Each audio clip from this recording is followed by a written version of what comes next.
Hanung Bramantyo dikenal sebagai sutradara yang sukses melahirkan film-film genre drama yang diminati banyak penonton. Sebut saja seperti Miracle in Cells No. 7, Ayat-Ayat Cinta, dan juga Habibie dan Ainun 3 yang sukses memikat hati para penggemarnya. Namun ternyata track recordnya sebagai sutradara film horor sepertinya tidak sebaik genre drama yang ia garap.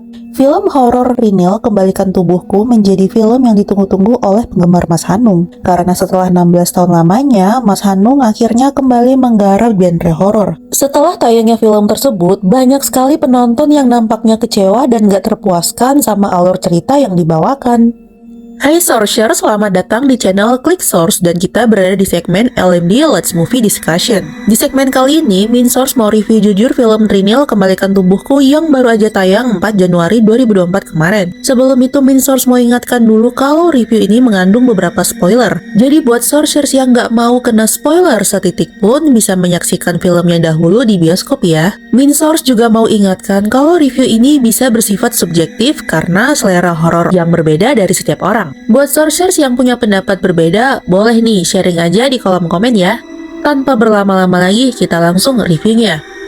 Film Rinil mengisahkan tentang sepasang suami istri yaitu Sutan dan Rara yang diperankan oleh Rangga Natra dan Carmela van de Kroop yang baru saja pulang selepas bulan madu ke rumah tempat tinggal mereka. Rumah itu adalah peninggalan dari ayah Rara dengan bisnis perkebunan yang diwariskan ke Rara. Ternyata selama bulan madu, banyak pekerja yang meninggal secara misterius. Ada yang meninggal karena ketindihan, ada juga yang ditemukan gantung diri. Rara sendiri tiba-tiba mengalami ketindihan saat malam hari dan rumah mereka seringkali mati lampu. Sutan dan Rara beberapa kali melihat penampakan hantu kepala buntung yang menghantui rumahnya. Menurut Min Source nih, adegan horor di sini tuh terlalu maksa dan sama sekali nggak bikin merinding. Kaget sih iya, tapi lebih ke merasa berisik aja sama suara-suara teriakan dan kagetnya. Lalu saat adegan ketindihan, Rara kan sampai diangkat ke atas langit-langit kamar. Adegan ini sih jujur ya, sama sekali nggak bikin Min Source ngerasa takut, tapi lebih ke bingung aja gitu kenapa sampai harus terbang segala. Kesan realistisnya jadi jauh banget. Untuk CGI dan visual hantunya sih sebetulnya bagus ya. Tapi setiap kali hantu ini muncul bukannya bikin Min Source panik, malah bikin kesel gitu liatnya. Karena terbang-terbang terus kesana kemari. Mungkin kalau yang muncul di bak mandi atau di meja makan masih lumayan dapet lah feel horornya. Untuk acting para pemainnya, menurut Min Source, acting Carmela sebagai pemeran utama di sini masih kurang. Sebagai penonton, Min Source masih kurang mendapatkan emosinya. Wulan Guritno sebagai hantu kepala buntung di sini sebetulnya bagus. Hanya saja suara terornya dia itu nggak bikin Min Source merinding, malah jatuhnya kayak kocak aja gitu dengernya. Karena sering dihantui, Sutan akhirnya memanggil Yusuf, teman sekolahnya yang kini bekerja di rumah sakit jiwa, untuk membantunya mengusir hantu di rumahnya. Yusuf ini diperankan oleh Fatah Amin. Dalam film ini, Yusuf dikenal sebagai dukun di RS jiwa tersebut dan bisa berkomunikasi dengan makhluk-makhluk gaib. Setelah berada di rumah Rara, awalnya Yusuf mengira hantu kepala buntung itu adalah kuyang yang mencari janin bayi untuk dimakan. Tapi ternyata bukan kuyang. Setelah Yusuf tinggal di rumah Sutan dan Rara, ternyata ada rahasia yang selama ini disembunyikan oleh Pak Sutri tersebut tapi nggak mau diungkapin. Sehingga hal ini membuat Yusuf kesulitan mengusir hantu tersebut. Nah, menurut Min Source nih ya, adegan pengusiran hantu yang dilakukan Yusuf itu kurang dapet banget feel-nya. Kayak gimana ya, terkesan lagi main-main dan kurang ngeyakinin gitu kalau Yusuf ini beneran lagi komunikasi sama arwah penasaran tersebut. Mantra-mantra yang dibacain juga nggak kedengaran seperti bahasa mantra, malah kedengarannya kok kayak asal dibaca aja gitu biar kayak dukun, tapi sebetulnya kedengarannya kayak dukun abal-abal.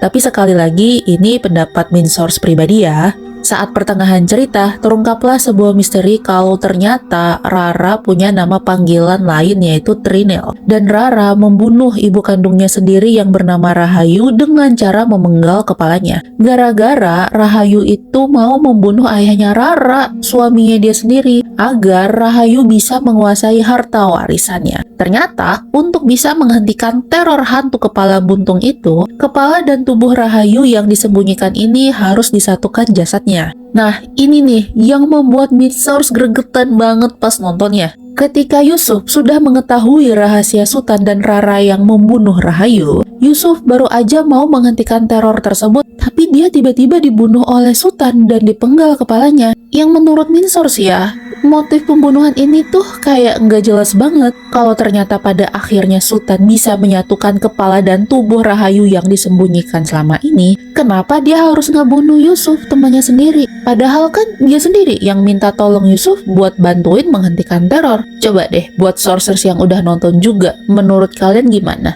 Komen ya. By the way, film Trinil diangkat dari drama radio yang populer di era 80-an. Drama tersebut mengisahkan tentang seorang anak perempuan yang tega membunuh ibunya sendiri yang seorang janda. Gara-gara pria yang dicintainya ternyata selama ini suka sama ibunya sendiri. Kalau dibandingin sama cerita aslinya ya, alur ceritanya sih emang dibuat beda. Walaupun secara konsep sama. Mungkin Mas Hanung pengen si anak perempuan bisa memiliki motif membunuh yang lebih dalam daripada hanya sekedar cemburu karena cinta. Tapi sayangnya, pembawaan alur dan plot twist di sini masih kurang rapi. Penyelesaian masalah yang dilakukan setiap karakter di sini bisa dibilang menurut Min Source ya, kurang logis dan kesannya mereka tuh kayak kurang dewasa gitu loh pemikirannya. Lalu, untuk pemilihan kalimat teror bahasa Jawa, Trinil Balekno Gembungku yang ingin mengedepankan ciri khas dari drama radionya sepertinya kurang tepat nih karena latar keluarga Rara yang pakai bahasa Belanda.